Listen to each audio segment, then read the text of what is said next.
অনুগোল, আকুতি, মুনমুন, ফেরদৌসী, দীপ্তি।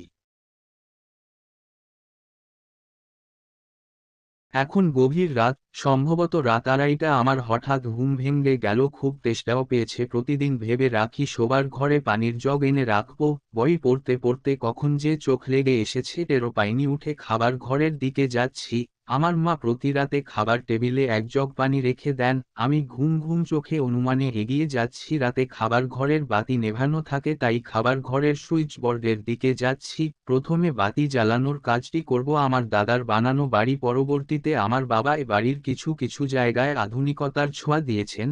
বাপ দাদার বাড়ি, তাই জন্ম থেকেই এখানে আছি। রাতের অন্ধকারেও অনায়াসে চলাফেরা করতে পারি। যেই আমি সুইচে হাত দিয়েছি অমনি কে যেন আমার হাতের কবজি চেপে ধরল। জিজ্ঞেস করলাম কে কে। ওপাশ থেকে কোনো সাড়া পেলাম না, তবে কবজির উপর থেকে হাতটি সরিয়ে নিল। অচেনা একটা ভয় এসে আমাকে ঘিরে ধরল। তখনই সিদ্ধান্ত নিলাম শোবার ঘরে ফিরে যাব। পা বাড়িয়েছি, ঠিক তখন আমার ডান পা আবার চেপে ধরল। আবারও জিজ্ঞেস করলাম কে কে কে এখানে। ওপাশ থেকে কোনো জবাব এলো না, তবে আমার পায়ের উপর থেকে হাতটি সরিয়ে নিল। আমি এক দৌড়ে বাথরুমে ঢুকলাম। কে যেন বাথরুমের বাতি আগে থেকেই জ্বালিয়ে রেখেছে।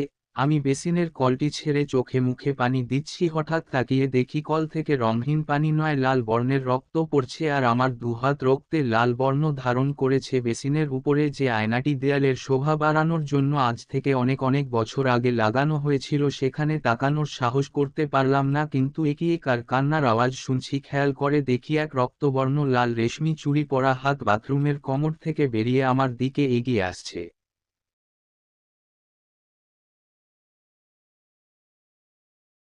হাতটি ক্রমশ লম্বা হচ্ছে, আমার হাত পা ঠান্ডা হয়ে আসছে, শ্বাস নিতে পারছি না। ভয়ে চোখ দুটো বন্ধ করে ফেললাম। তখন মনে হলো কানের কাছে এসে কে যেন কাঁদছে।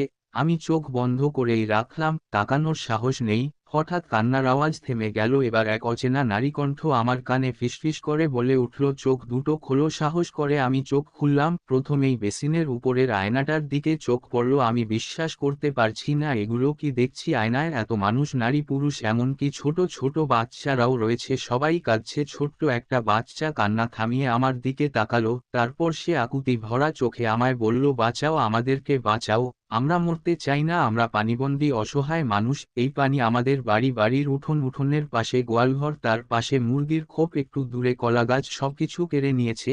এখন আমাদের প্রাণটাও নিয়ে যাচ্ছে। তুমি কি পারো না তোমার হাতটা বাড়িয়ে আমাদের হাতগুলো শক্ত করে ধরতে? আমরা যে তাহলে প্রাণে বেঁচে যেতাম।